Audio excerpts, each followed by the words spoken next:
Between Western psychology, psychiatry, and psychotherapy and the so-called religions of Asia, there is common ground because both are interested in changing states of human consciousness. Whereas institutional Western religion, Christianity, Judaism, and even Islam are relatively less interested in this matter. Western religions are more concerned with behavior, doctrine, and belief than with any transformation of the way in which we are aware of ourselves and of the world. But this matter concerns psychiatry and psychology very much. Only those states of consciousness which are not normal are usually treated in Western psychology as being in some way sick. There are, of course, exceptions to this, and there have increasingly been exceptions. In the work of Jung, and to some extent even of Grodek, of Prinzhorn, of more modern people, Rogers and Ronald Lang, changing consciousness is often looked upon as a form of therapy. But in general, different states of consciousness from the normal are regarded as a form of sickness. And therefore, official and institutional psychiatry constitutes itself the guardian of sanity and of socially approved experience of reality. And very often it seems to me that reality appears rather much the way the world is seen on a bleak Monday morning in this official doctrine, I might even say dogma, of what reality is. Because after all, we know that our science, such as it is of psychology, is founded in the scientific naturalism of the 19th century. And the metaphysical and mythological assumptions of that science still underlie a great deal of psychological thinking, in behaviorism eminently, but also to a large extent in official psychoanalysis. Indeed, one might say that psychoanalysis is based on Newtonian mechanics and in fact could be called psychohydraulics. Not that that analogy is altogether inappropriate, because there are certainly respects in which our psychic life flows and exhibits the dynamics of water. But of course we want to know what kind of water, and for the scientific naturalism of the 19th century, the basic energies of nature were considered to be very much inferior to human consciousness in quality. Ernst Haeckel, a biologist of that time, would think of the energy of the universe as blind energy. And correspondingly, it seems to me that Freud thought of the libido as essentially blind, unconscious energy, embodying only a kind of formless, unstructured, and insatiable lust. This is a generalization. Some modification in that thinking is, of course, possible. But the tendency is to regard all that which lies below the surface of human consciousness as being less evolved, because you must remember that this was also the time of Darwin's theories of evolution, of seeing the human mind as a fortuitous development from much more primitive forms of life, coming forth by purely mechanical processes, by natural selection and by the survival of the fittest. And therefore, man was in general seen as a fluke of nature, an embodiment of reason, emotion, and values, for which the more basic processes of nature had no sympathy and about which they did not care. If, therefore, the human race is to flourish, we must take charge of evolution. It can no longer be left to spontaneous process, but must be directed by human ingenuity, despite the fact that although our brains are capable of dealing with a colossal number of variables at once, our conscious attention is not. Most people cannot consider more than 3 variables at the same time without using a pencil.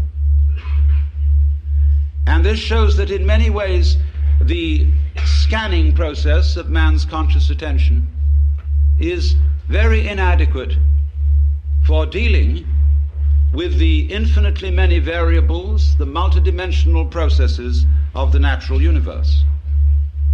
However, a serious attempt has been made, and scientific naturalism issued in a fantastic fight with nature, in this whole notion of the conquest and subordination of nature, which has, as a matter of fact, very ancient, non-scientific and biblical origins, with the idea of man as the head and chief and ruler of nature in the image of God. And the time has now dawned upon us all when our attempts to beat nature into submission are having alarming results, because we see that it's very dangerous to mess around with processes that we don't understand, that have enormous numbers of variables, and we begin to wonder whether we hadn't better let well enough alone. At the same time, although I said that Western psychology had more in common, or more common interest with Oriental religion than it does with Western religion, there is a sense in which psychiatry and psychotherapy are becoming the religion of the West. Psychoanalysis has much in common with the forms and procedures of institutional religion. There is, for example, apostolic succession, the passing down of mana, of qualified power to practice therapy, from the father-founder, Sigmund Freud, through his immediate apostles, to an enormous company of archbishops and bishops, among whom there are, of course, as there were with Christianity, heresiarchs, such as Jung and Grodek and Rank and Reich. And the heresiarchs are duly excommunicated and anathematized.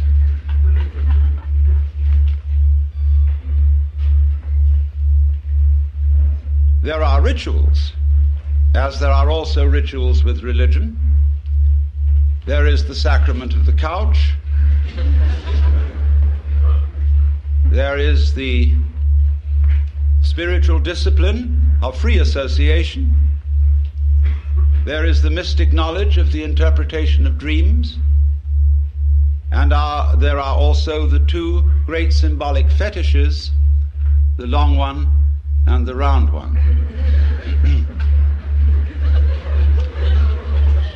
Now, it's extraordinarily easy to make fun of all this. And we must not forget that we owe a tremendous debt to Freud, if for nothing else than pointing out that much of ourselves of which we are aware in terms of the conscious ego is not really ourselves. It is something superficial. However we define its nature, it is superficial. And the realities of human life are not under the gaze of its scanning process, at least not in the ordinary way. And that was a tremendous revelation. There's no question about that. But one sees troublesome signs when the doctrines and processes of psychiatry, psychoanalysis, and so forth become officialized. And I think Thomas Sass, in his books, The Myth of Mental Illness and The Manufacture of Madness, is pointing out something extremely important to us, which is that, in effect, the psychological official of today is the priest, and that he is beginning to exercise the same sort of controls over human life as were exercised by the church in the Middle Ages. So that a professor of psychiatry at Columbia or Harvard or Yale medical schools has today the same sort of intellectual respectability and authority as the professor of theology at the University of Toledo or Padua would have had in the year 1400. Now you must realize that the theologians of those days not simply believed in their cosmology and the theology, they almost knew it was true in the same way that our scientists know certain things to be true. Despite the fact that they change their opinions very often, while they hold them, they have in effect the force of dogma, as witness the anathematization of Velikovsky for his uncomfortable ideas. And therefore, there are heresies existing today which are persecuted in the same way as heresies were persecuted by the Holy Inquisition. And they are persecuted out of kindness, in exactly the same way that the Holy Inquisition persecuted heresy out of kindness and deep concern for human beings. That is unimaginable to us, but it was so. For after all, if you seriously believed that someone who did not hold the Catholic faith and who voluntarily rejected it would be tortured physically and spiritually forever and ever and ever in hell, you would resort to almost any means to preserve a fellow human being from such a fate, especially if the complaint or disease of heresy from which he suffered was infectious. You would first of all reason with him. And if he was not responsive to reason, you would resort to abuse and to forceful argument. And if he was not responsive to that, you would give him shock treatment and bang him about. If that didn't work, the thumbscrew and the rack and the Iron Maiden. And if that didn't work, as a last desperate resort, you would burn him at the stake in the pious hope that in the midst of those searing fires he would think better and make a last act of perfect contrition, and so be rescued from everlasting damnation. And you did all this in the spirit of this is going to hurt me more than it's going to hurt you. In the spirit of a surgeon who is very, very sorry indeed that he has to make you undergo this extremely painful operation. But it is in your best interests, and there really is at least a 50-50 chance that you may survive. And so, therefore, in perfectly scientific medical spirit, people may be very arbitrarily and without due process deprived of their civil rights, incarcerated in prisons that are in many cases much worse than prisons for criminals, and generally left to rot, be neglected and ignored, and when bumptious, given shock treatment or put in solitary confinement. For what? Because they have unorthodox and heretical states of consciousness. A lot of these people are not dangerous until provoked into being dangerous by being ignored, by being treated as machines, and in generally defined as non-human. And if you are defined as non-human, there's precious little you can do about it, because everything you say that sounds human will be taken as a kind of utterance of a mechanical man, as imitating humanness out of lunatic cunning. You will be suspicious. Everything you say will be listened to in a different way and with different ears.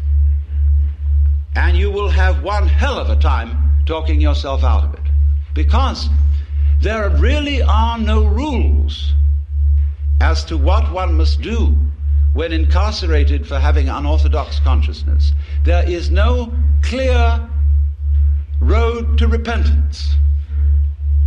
And this is found likewise in jails, where people are incarcerated on 1 to 10 year sentences, as in places like Vacaville, California, where when I visited such prisons, young men have come to me in perfect desperation, saying, I don't know what's happened to me, because I want to live like a decent citizen.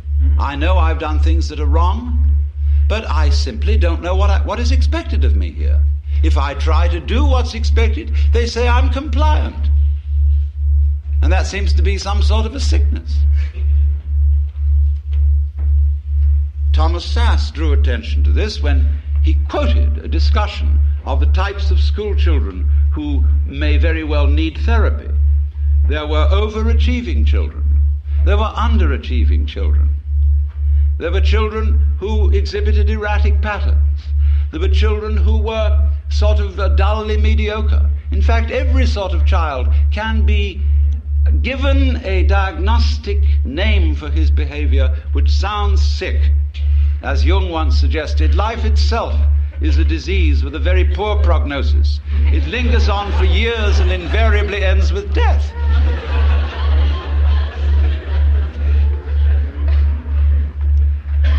And I submit that in our present knowledge of the human mind, such power in the hands of psychiatrists is amazingly dangerous.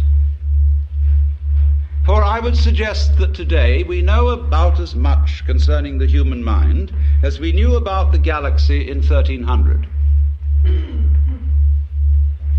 And that while there are indeed individuals who are certainly able to perform psychotherapy, it is the sheerest arrogance for anybody to say that he is officially qualified to do so. We do not know how it is done, just as we do not know, really, how musical, artistic, and literary genius is done. You cannot really teach it. You can put the tools for doing these things into people's hands, and you can show them how to use the tools. But whether they will use those tools with genius is quite unpredictable. And this is above all true of the art of psychotherapy. We don't know how it's done. We've got some vague ideas. There probably are some people who, by reason of their mental derangement, are probably not qualified to perform it, because they are maybe out just to make other people into messes. But to say that there are certain standards and certain examinations that can be passed and certificates that could be issued, which do indeed qualify people for this work, is, I think, pernicious nonsense. And is used, of course, out of economic self-interest, when those who consider themselves official therapists run into competition. The same was done by religion. I was talking, imagine it, to a Buddhist priest in Thailand some years ago. I was looking at some books in a bookshop in the precincts of a Buddhist temple. And I was wandering over, and I noticed a book on a certain form of Buddhist meditation. And I murmured, Satipatthana, which is the name of a certain kind of Buddhist meditation. And a voice suddenly said to me, "You practice Satipatthana?" I looked up, and there was a skinny Buddhist monk in a yellow robe with rather red eyes looking at me. I said, "Not exactly Satipatthana. I use a different method. It's called Zen." "Oh, Satipatthana, not Zen." I said, "Oh, well, it's something like it, isn't it?" "No." "Well, it's rather like yoga," I said, "isn't it?" "Not yoga. No. Satipatthana different. Only right way."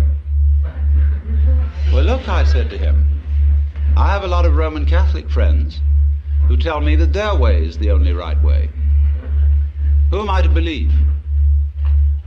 I said, you're like someone who's got a ferry boat for crossing the river. I used the Buddhist simile. And another fellow down the stream has opened up ferry business. And you go to the government and say, he's not authorized to operate a ferry boat because he's competition to you. Let all operate ferry boats who will. And if you haven't got the sense to stay off one that sinks, it's your fault. And after all, I could say to him, you believe that everything that happens to you is your own karma. So why worry? But now, it's so interesting that since official psychiatry, and I underline that word official because I hope those of you in this audience who are therapists will regard yourselves as unofficial. At least that'll give you an out. But nevertheless, official psychiatry has curious things in common with Western religion as well as with Eastern. With Eastern, I said, only insofar as it has an interest in states of consciousness and inclines to regard other states of consciousness than the ordinary as sick. But it has one very important feature in common with Western religion. And to that, we have to go a little bit into Western religious history and ask ourselves what in Western religion, and especially in Christianity, and this goes also for Judaism and Islam, what is the great heresy? Curiously enough, the great heresy was first in the West committed by no less a person than Jesus Christ, who believed himself to be God. This, of course, will be unquestionably true if you think that the Gospel of St. John has historical value. It's a little vaguer in the Synoptic Gospels, but if you read the Gospel of St. John, there is absolutely no doubt about it, for he said, I and the Father are one. He who has seen me has seen the Father. Before Abraham was, I am. I am the way, the truth, and the life. I am the resurrection and the life. He said all that according to this gospel. And that is something that in the Western world you are not supposed to say. And especially you are not supposed to believe it. And naturally it was very difficult for Jesus, because he was saying all this in the context of the Hebrew culture. And he tried to find language in the Hebrew scriptures with which to express his state of consciousness, because he had an unusual state of consciousness. As I read it, he had cosmic consciousness, otherwise known as mystical experience, otherwise known as moksha, nirvana, bodhi, satori, fana elvana, or what you will. And that happens to people. It has happened as far back as we know. It happens all over the world and in all cultures. We don't know very much about it. We don't really know ways in which to make it happen, because it seems to be of the nature of it that it is a spontaneous surprise. But it unquestionably happens. And most people keep their mouths shut about it when it does. I had a friend who, in the middle of having a stroke, had this illumination. And he said to me, "I fear to speak to my friends of this, but it was the most beautiful experience. I shall never be afraid of death. In fact, I recommend everyone to have a stroke."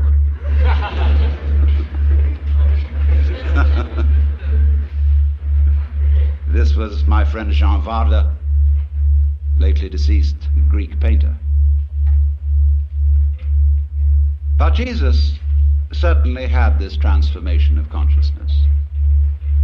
And he was crucified for it. Why? Because he had committed an act of insubordination and treason against the cosmic government. Because if you believe that God is a monarch, an absolute, omniscient, and omnipotent authority, shall we say a sort of cosmic ego,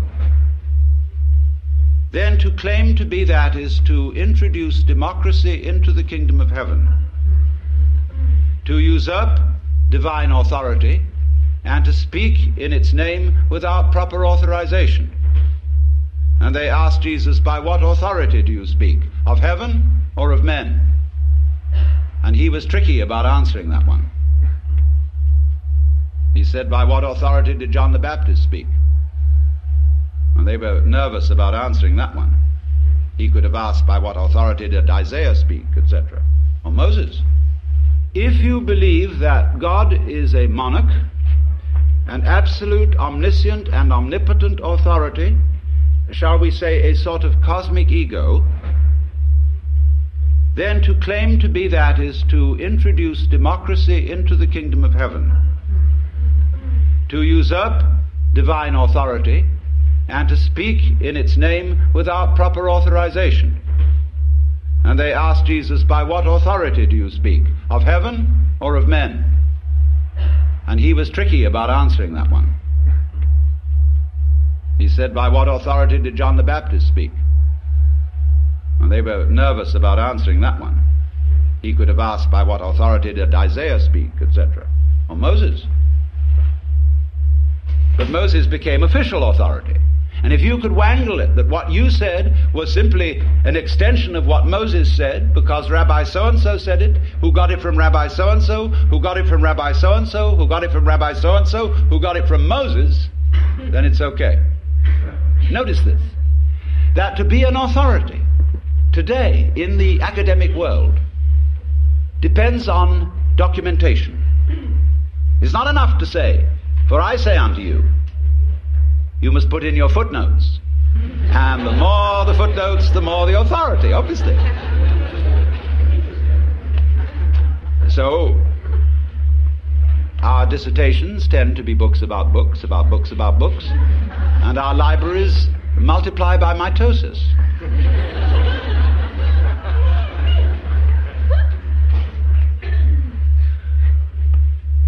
So, when somebody speaks as an authority, that means speaks as the author. That's all it means. It's a statement of which you are the author, and therefore for which you assume responsibility. That is to speak with authority. And to be original is likewise not to be freaky, but to speak from the origin.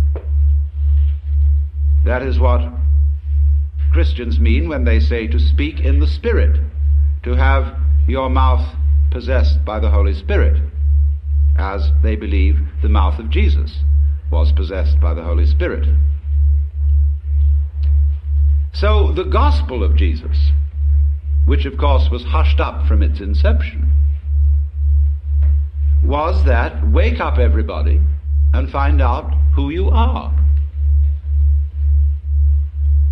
Asking that, again in the Gospel of St. John, they, pointing to his disciples, may be one, even as you, Father, and I are one.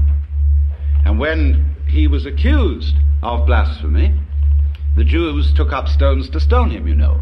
And he said, "Many good works have I shown you from the Father, and from which of these do you stone me?" And they said, "For a good work we don't stone you, but for blasphemy, because you being a man make yourself God." Now listen to the reply. He said, is it not written in your law, I have said ye are gods? And if that is what the scripture says, it can't be denied. So why do you tell me I blaspheme because I say I am a son of God? No answer. Because I said I am a son of God. It doesn't say that in your King James translation. It says I am the Son of God. And you'll see the italicized, and you will think that that is for emphasis if you don't realize that passages in italics in the King James Bible are interpolations by the translators. In Greek, leaving out the definite article is equivalent of having the indefinite article. Weos to theou is a son of God, not oios to theou. So son of, in Hebrew and in Arabic, means of the nature of. When we call someone a son of a bitch, we mean bitchy. And so if you call someone a son of God, you mean divine, of the nature of God. As the Nicene Creed subsequently defined it, he is of one substance with the Father. But what happened was that this being blasphemy for the Jews, it became blasphemy for the Christians, for anyone else than Jesus to say it. They said, okay, baby, it was so with you, but there it stops. No more of this business. And as a result of that, Jesus was made irrelevant by pedestalization, by being kicked upstairs.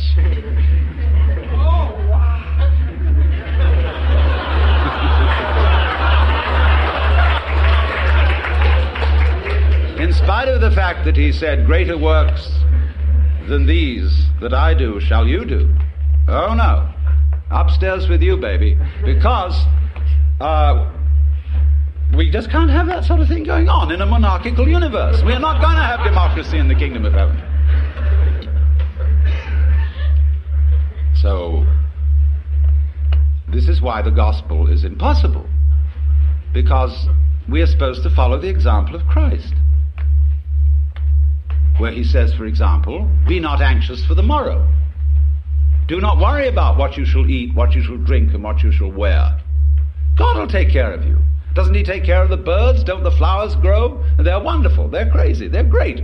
What are you worrying about? I've never heard a sermon preached on that. Never. Because it's totally subversive. The economy would crash.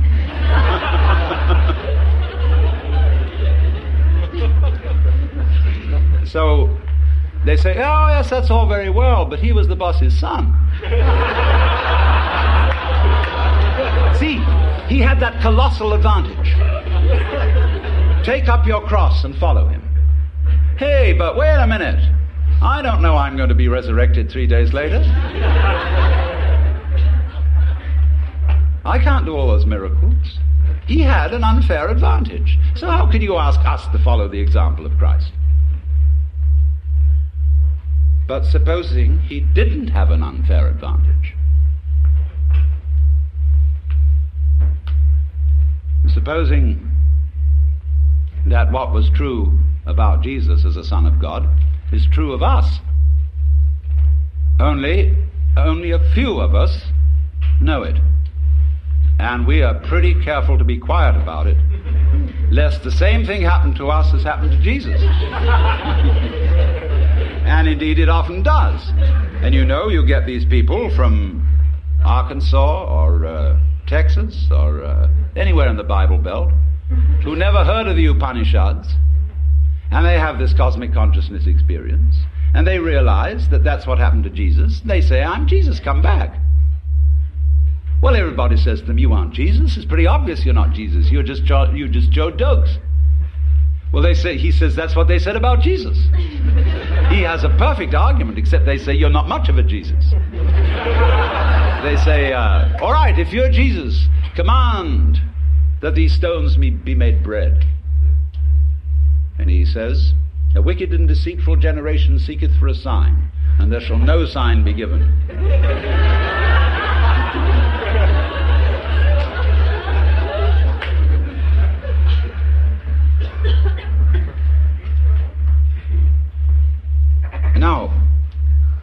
why talk about this? Is it interesting? Is it important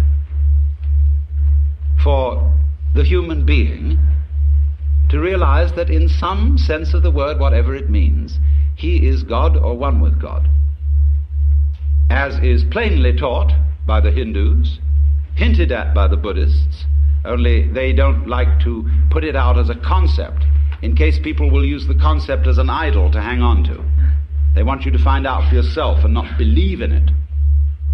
And certainly the Taoists understand it, the Sufis understand it, a lot of people understand it. But so what? Well, the importance of it is this, that to know that you are God is another way of saying that you feel completely with this universe. You feel profoundly rooted in it and connected with it. You feel, in other words, that the whole energy which expresses itself in the galaxies is intimate. It is not something to which you are a stranger, but it is that with which you, whatever that is, are intimately bound up. That in your seeing, your hearing, your talking, your thinking, your moving, you express that which it is which moves the sun and other stars. And if you don't know that, if you don't feel that, well, naturally you feel alien, you feel a stranger in the world, and if you feel a stranger, you feel hostile.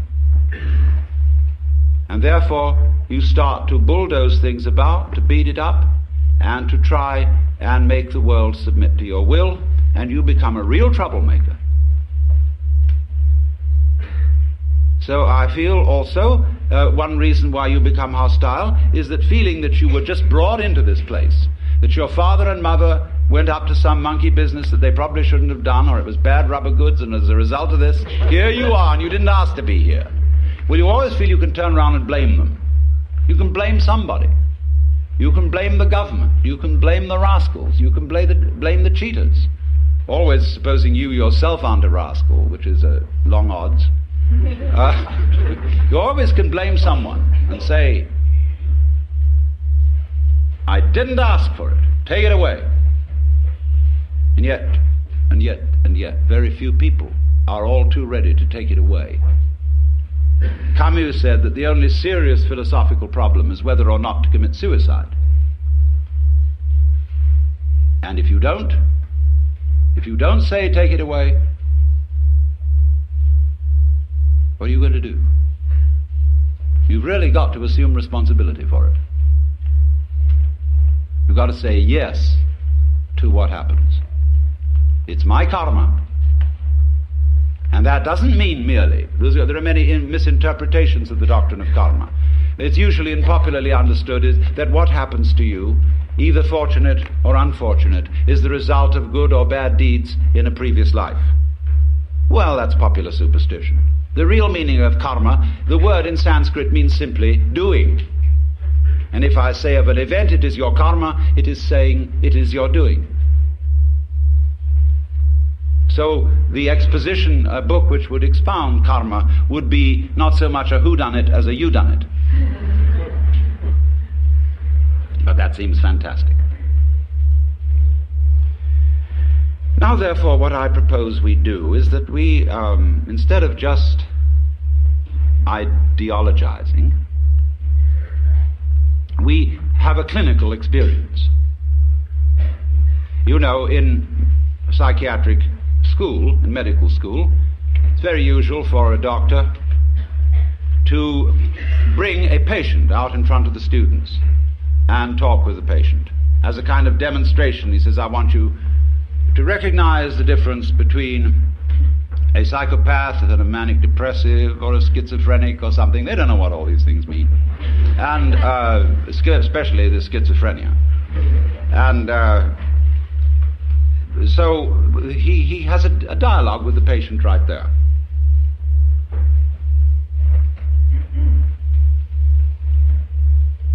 So let us suppose that I'm the patient, and you are the students and the doctors. And I suffer from what you would call the delusion that I'm God. And therefore, you might want to do something about me, or with me, or humor me, or ask me questions. And so I'm perfectly willing to submit to your examination and your treatment, and invite you to help yourselves. When did you become God? Now. Will you marry me? No.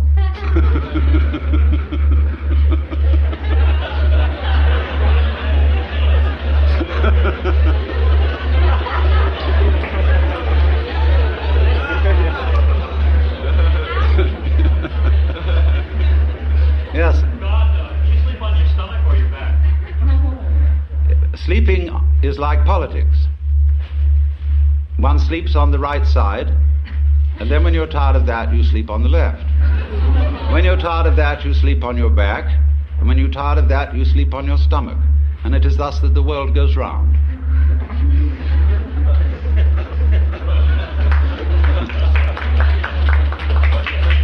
If you were God now, what were you yesterday? Now, How will you become God? you don't become God. Am I also God? Yes. Are we then the same person? No. What is God? Remember, 3 persons but one God.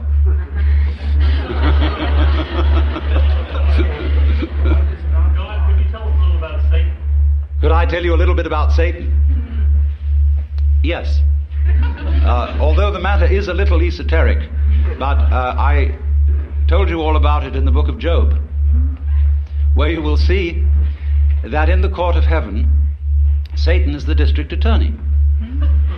He is not, as Christians imagine, the enemy of heaven and the enemy of mankind. He's merely the person who sees the bad side of things and carries out the dirty work.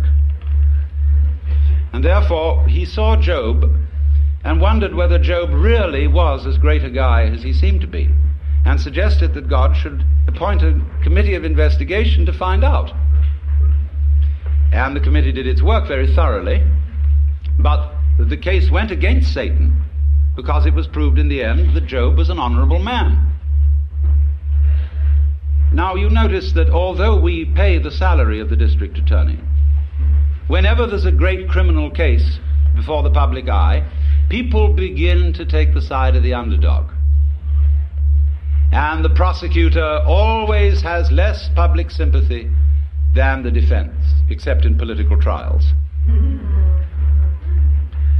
On the right hand of God, and you know the defense is always on the right hand of the judge in court, is our only mediator and advocate, which is the phrase referring to Jesus Christ our Lord. So there is the defense and there is the prosecution. And it is the function of Satan to be the prosecutor. There is a good deal more to it than that, because before all this started, as in a stage play, there was an arrangement in the green room before coming on stage in which certain things were understood, but that are only to be revealed when the curtain goes down at the end of the play. Is Job God too? Yes, but he doesn't know it.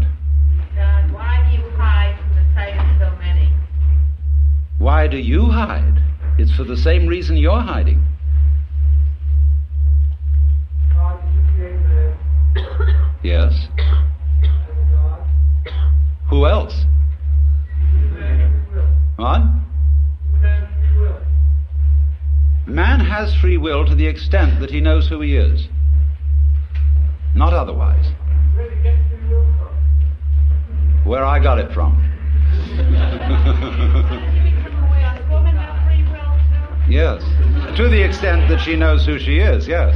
Man has free will to know just what he is, and man is God, then you'd say that you are no more than any God in this room, or any man. That is correct. I'm no more God than any of you. Then you only have the power to know who you are. Well, that is saying quite a bit, yes. What is not God? What is not God? There is nothing that is not God. How do you learn who you are? It's like waking up from a dream. After a while, one's experience begins to have what I would call a haven't we been here before feeling. Going round and round and round. And then you begin wondering, where am I going? And to answer that question, you have to try and find out what you want.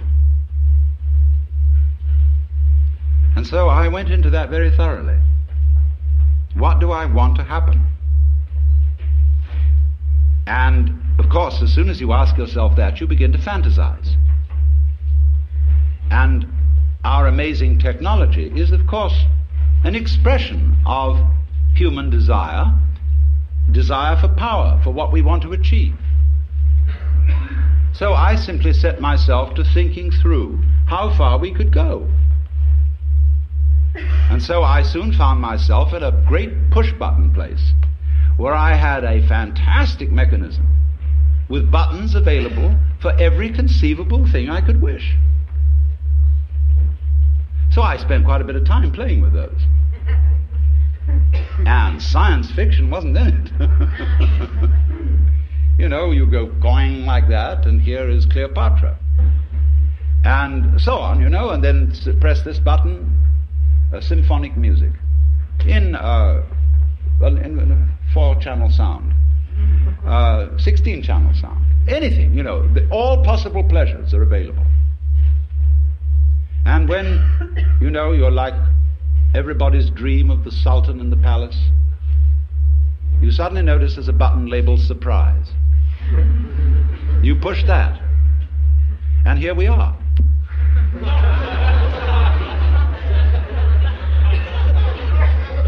boredom a problem?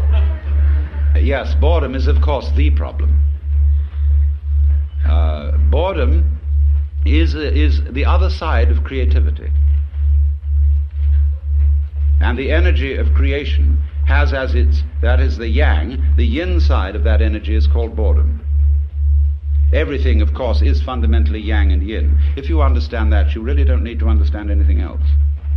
As God, what responsibility do you feel to ameliorate evil in the world? As God, what responsibility do I feel to ameliorate evil in the world?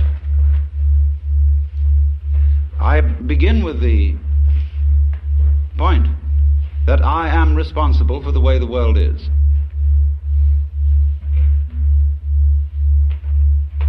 If I couldn't feel that, I'd have to blame somebody else. I'm not willing to do that, because I know that under various changing circumstances it might be appropriate for me to be as big a rascal as rascals have been. Now, as to improving the world is always improving. It may look to some people slow, but it's improving even when it is declining, because the world works in an undulatory process, like a wave. It goes up and it goes down, it goes up and it goes down. And it couldn't go up all the time, because if it did, we wouldn't know that that was up. So it goes down some of the time so that we can know when it goes up, because if we didn't know when it went up, it would be like being in a space where everything was light.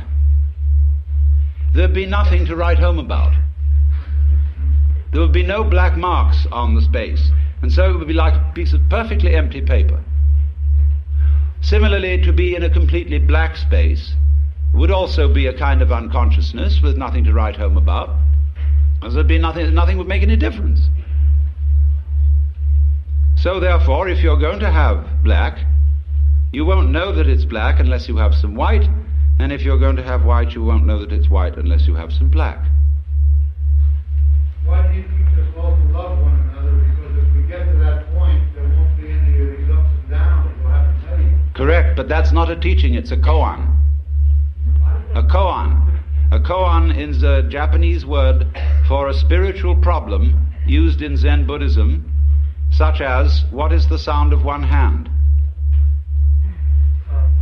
And these problems are given to those who ask questions concerning their spiritual development. And sometimes, as St. Paul pointed out, commandments are given not in the expectation that they will be obeyed, but in the expectation that they will reveal something to those who hear them. That was St. Paul's comment on the whole Mosaic law. Yes, sir. If we accept the beast. What? If we accept the beast of Christ, that we are all God. Yes. What of the hereafter? Is there a heaven? Is there a purgatory? Is there a hell? The hereafter is, of course, now. Because if you will examine it closely, there is no when else than now. And if you want to make hell of it, you can make hell of it. If you want to make heaven of it, you can make heaven of it. Purgatory, purgatory. It's all here. Always was, always will be. Death. What is death? Death is an undulation in consciousness. How would you know you were alive unless you had once been dead? Yes. You realize the same way that Jesus did that you're God. Why was it unnecessary for him to have material possessions and necessary for you? It wasn't unnecessary for him to have material possessions. They said of St. John the Baptist that he was an ascetic, but of Jesus, this man consorts with gluttoners and wine-bibbers and comes eating and drinking. And when the lady Mary poured precious ointment on his feet and anointed him, they said the same thing that the members of the vestry say to the minister today. Why this great expense? Couldn't it all have been sold for much money and given to the poor? But it's a problem. It is a problem, sure. But you see, in many ways, when you get down to these very deep ethical problems, where there sure is no easy decision one way or the other, you must look at the problem from the point of view of an artist.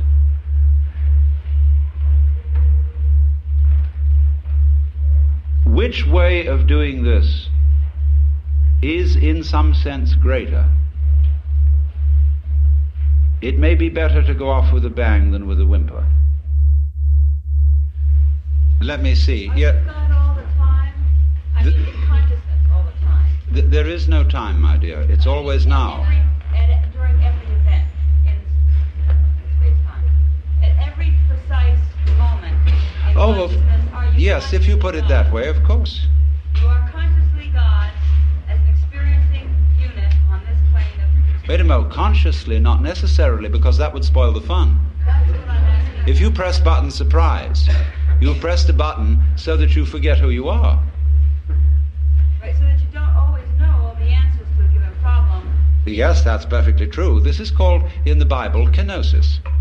In St. Paul's epistle to the Philippians, he says, "Let this mind be in you, which was also in Christ Jesus, who, being in the form of God, thought not equality with God a thing to be grasped, but humbled himself, and made himself of no reputation, and was found in fashion as a man, and became obedient to death." And so you get from this the kenotic theory of creation, held by some of the Greek fathers, that the creation of the universe is the self-emptying or self-forgetting of the Godhead. Yes, I think it's your turn now. How does your concept of the creation of evil, so that man could see how good it is, differ from the old story of a man beating his head against the wall so he could feel how good it is when he stopped? It's really rather like it. Because the universe is fundamentally a system which creeps up on itself and then says, boo! And then it laughs at itself for jumping.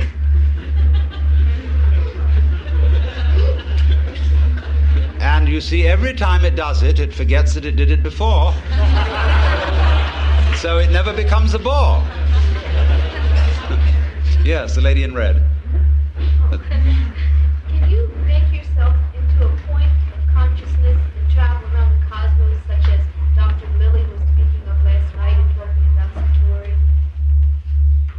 it isn't necessary to travel. The question is, can I make myself into a point of consciousness and travel around the cosmos and see things from all sorts of places? I say, yes, but it isn't necessary to travel. One is already there.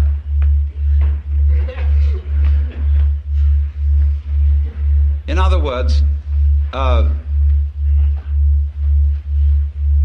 using your eyes where you are, like you're using mine. Just in the same way, my head is not my feet, it uses my feet. The head is very different from the feet. You couldn't possibly say the head and the feet are the same, but they are one organism. They each have a soul. Two. What do you do about the boredom? What do I do about boredom? Press button surprise. Oh, it's always there. Yes, always. Yes, the lady in purple here. You talk about boredom. It seems to me, at least in my own case, and maybe many people, that one of the biggest problems in life is being forced to earn a living at something which is not what I would rather be doing. And I often wonder, is the answer to move somewhere and live on less money and do the thing that I would like to do, or must I resign myself, as many people have, to do the thing that gets me the bread, and then in my spare time somehow try to make up for the many days and weeks and years of this kind of half living? What is the answer? Well, there are two sort of answers, one of which you've already indicated, which is to do with less and do what you want. Should be more. Which, but if everyone did that, those things, many of the things that we sort of accepted as part of life, wouldn't get done. I think the objection, if everyone did that, is rather like asking what would happen if everybody wanted to catch the 4 o'clock train from Grand Central to Westport. Or if all the molecules of air in this room were suddenly to congregate over in that corner. There is a bare chance that it might happen, but very low. Yes. Would you say we're going around in circles trying to eliminate evil because we never will? There might not be any evil. Yes. Never eliminate it, so we're just playing games. We are going round in circles. But you see, going round in circles, as you may have observed by looking at the sky, is what the universe is doing.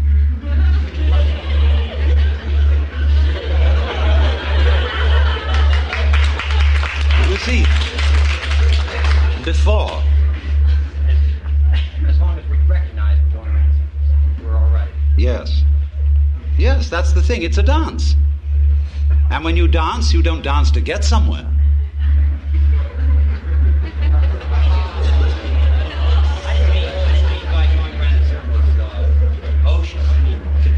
Yes, all right, but when you wake up, you turn the confusion into a dance.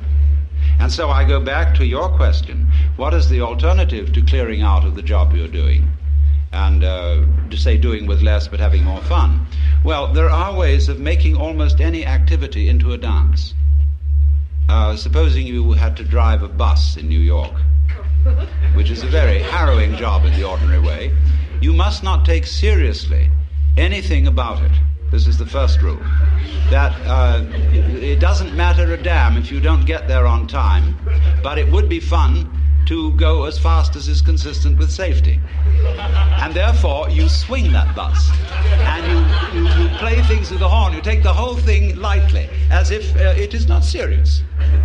And this is the nature, say, in ritual, when you have a procession. Now, people who don't understand religion don't know how to make the right kind of processions. There are those who go a military march, and they don't understand it because their objective is to get there. There are those who dawdle like ducks, and they don't understand because they are trying to be dignified. On the other hand, there are those who walk as if they had already arrived. And this is the way kings walk. Because a king is the center, and he is always where it's at. Where it's at is where the king is by definition.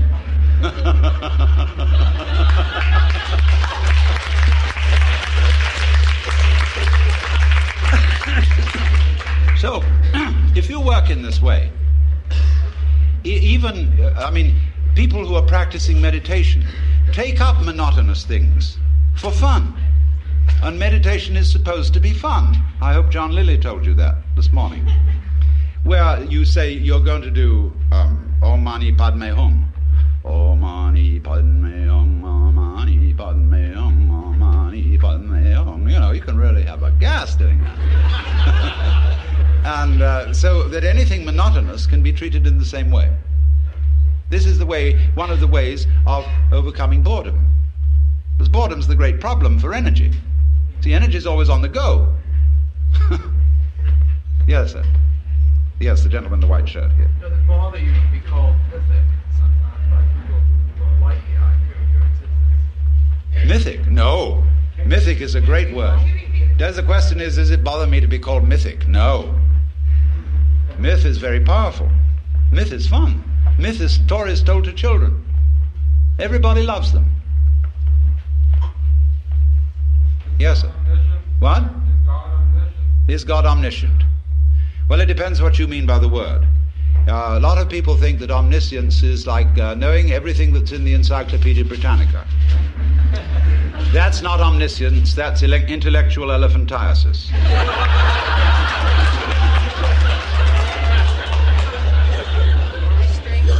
Now, you see, let me explain this question because it's always important.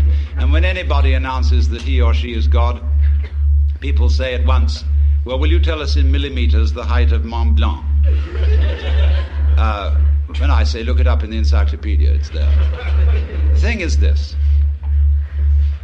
What we ordinarily call knowledge is the translation of life into words. And that is a very cumbersome process, because if we had to translate the process into words every time we took a breath, we'd never get around to it. It takes so long to describe and think through the whole physiology of breath. Therefore, we do it without thinking about it. And I find that I'm shining the stars in just the same way. I mean, if you want it in words, it's going to take us a long time to get through them, because words are strung out in a line. Is that I sense that eternally we are, and we are all gods? How come as a god, since you have said that we are all gods, and therefore I am a god, how come I find such difficulties in recognizing, understanding, or finding peace and tranquility within myself? If you are God, how do you find such difficulty in finding peace and tranquility in yourself? That's because you're looking for it away from the place in which you are.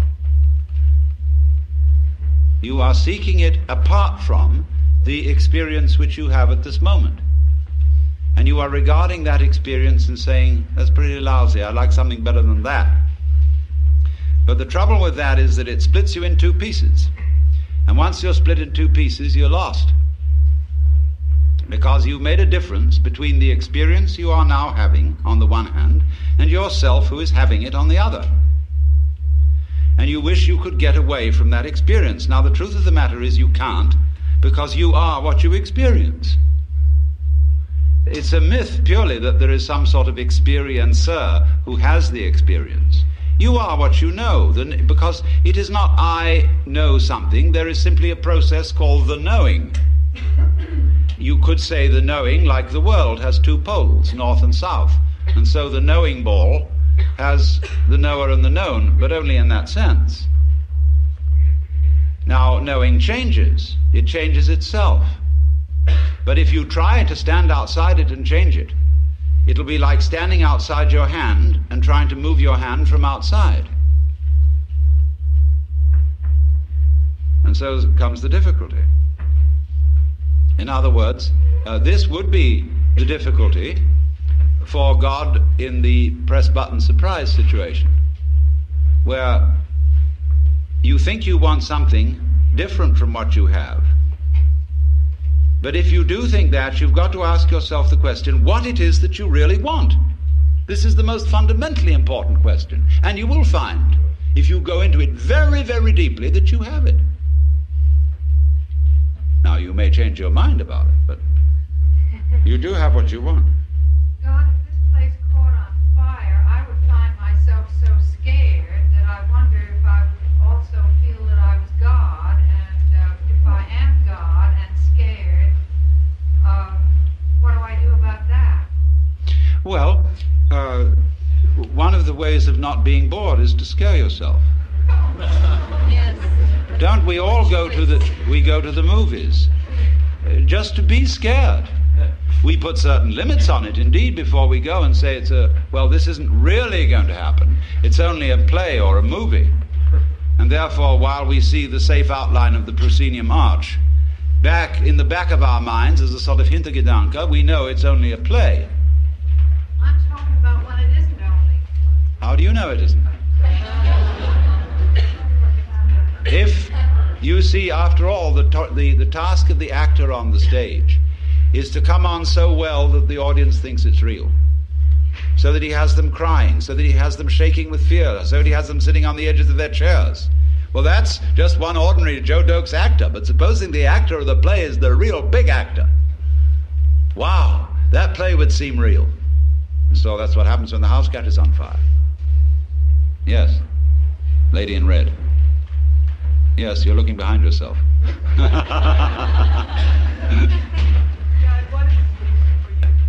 What is sleep? The seventh day. What? When is the seventh day? When you sleep. Yes. Yes, God. The only reason I know that I'm God is because I take the responsibility for it. Yes. Doesn't that answer the lady's question about the fire? Oh, yes, that also would answer it, yes. It's a question of taking responsibility for what happens. What happens if you don't do anything about it? If I don't do anything about the world? The boredom. The boredom. What's through the Well, that's another way. That's another way. You can explore boredom. You can bore into boredom and watch it. Sometimes when you're bored, that's the only thing to do. Because even for God, you can't lift yourself up by your own bootstraps. Because that is by nature of the definition impossible. You said you would enjoy having a myth of you. Yes, I think that would be fun. I mean, why else does one go on stage except to make myths? What? Why not? Excuse me, what did you say? What is my motivation for going on the stage? That is like asking, why is there a universe? Well, now, if you listened to George Leonard last night, George Leonard explained how children were befuddled by being taught to ask why about everything. Because you always look away from what you're asking about to its antecedents, and that won't lead you anywhere at all. Why am I here? And I answer that question. Then somebody says, well, why that? And then somebody says, well, why that? Why that? Why that? And you get back and back and back, and eventually you get tired of answering. And so fathers, when their children say, why, Daddy? Why? They say, oh, shut up and eat your lollipop. But what happens, you see, when we trace the causation of things into the past, it all begins to fade out in silence and no answer. Why? Because it didn't begin there. The universe begins now. It didn't begin in the past. And the past trails back from now like the wake of a ship. If everything is God and there is no time except now, what is the role of chance? If everything is God and there is no time except now, what is the role of chance? Chance pairs with order. We'll say randomness, we'll call it, and it pairs with order. And it is part of the nature of order. If you know what you mean by order, you know that you mean contrast with randomness. And if you know what you mean by randomness, you know that you mean contrast with order. So if you want to have order, you must have randomness, and vice versa. Yes? Did you have this much charisma before you discovered your true nature? Yes, but it came out in a different way. Yes. I think there's a sort of danger here, though the riddles are funny, and if you had time enough to think each one through, they'd be very profound. There's a certain danger of everything and everyone being God, because if you've really found yourself as God, then you know that certain things that you as God have created that don't personally affect you, you create for a reason, you stay out of them, and you aren't a do-gooder. But if you think you're God, and then you try to go into too much social action and change the evils of this world, you end up hurting yourself and a lot of people, and you're playing God and you're not really being God. Well, I admit to you, my dear, that this is a very, very dangerous conversation. And that I thoroughly agree with, but we didn't come here, did we, to play it safe. All profound ideas and profound questions are dangerous. It is dangerous to go into science, as we all know too well. It is dangerous to go into medicine. It's dangerous to go into writing, because the pen is often mightier than the sword. And so I don't think we should withdraw from certain things because they're dangerous. But I entirely agree with you that if I were, as it were, in the spirit of God to go about social reform, I would be failing to realize the construction of my own universe, which is that when you interfere with it, you've got to know exactly how you're interfering. Otherwise, the most amazingly unexpected things will happen.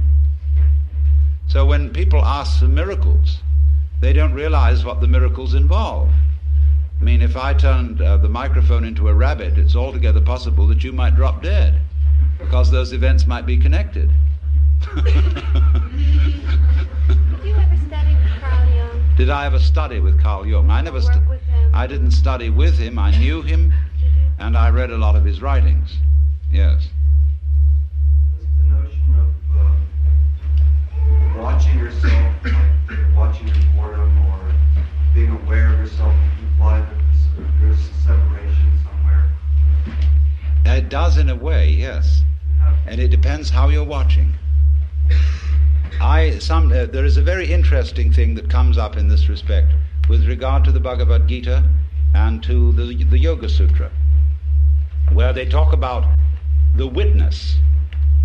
There is, as it were, behind our ordinary self with its emotions and involvements, a witness self that does nothing more than perceive what happens.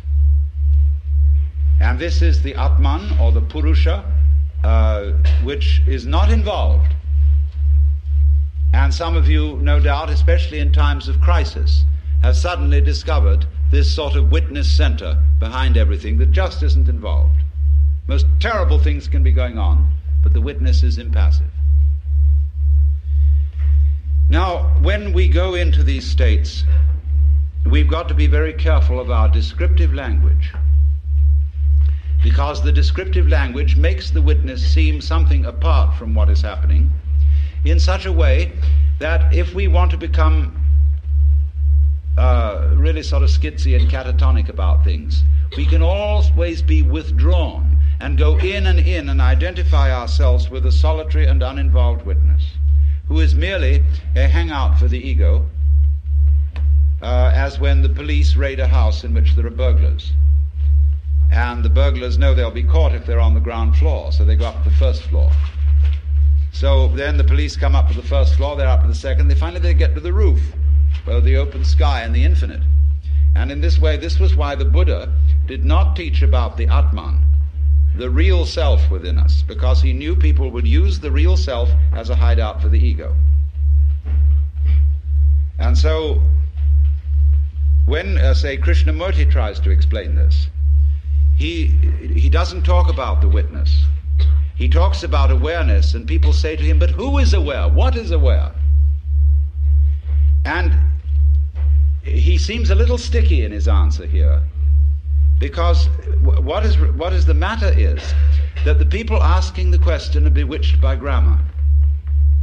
They are using a language in which it is part of the grammatical convention that the verb always have a noun subject. Now, how on earth do verbs get started by nouns? I ask you. How can a thing start a process? Surely, this was really the same problem Descartes was wrestling with when he tried to find out how spirit could influence matter, or how mind could influence body. Because everybody knows that all proper ghosts walk straight through walls without disturbing the bricks. So how can the ghost in the machine, as Koestler put it, the soul in the body, how can it do anything to the body? There's no connection. Two different realms. The point is, when we're talking about this awareness, what we call thought, feeling, sensation, emotion, we could say in a very clumsy way is it's aware of itself. It's the very nature. There wouldn't be sensation without awareness. You don't have to have something which is aware of it, any more than you have to have a thing called lightning which does something called flashing. The flashing is the lightning. And so awareness is the one who's aware of it. Could say this awareness. If I say I am aware, the word I, as William James suggested, is simply a word of position, like this or here. Awareness here. And your awareness there. Yes, sir. It's like one great koan that we're all reading before. Yes, life is like one great koan.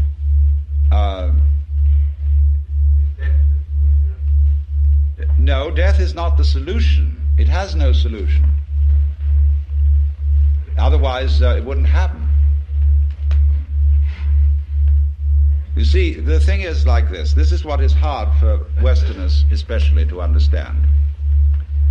I said, if you understand the yang and the yin, you don't need to ask any further questions. And all you I Ching buffs ought to know this by now. What is not a component of Western common sense is that nothing is something.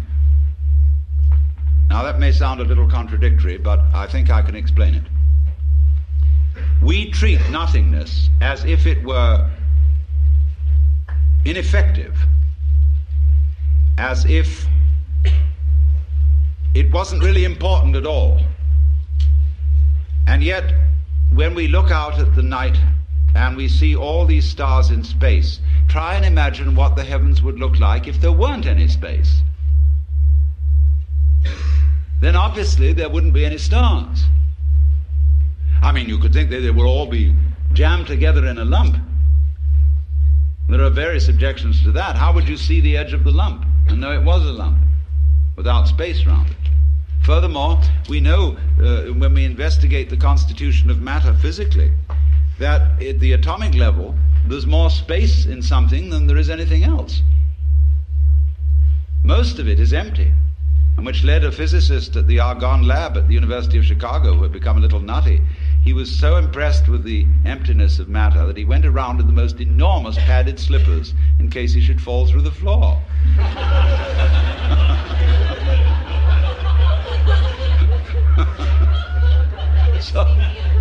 So now what the point I'm making is this.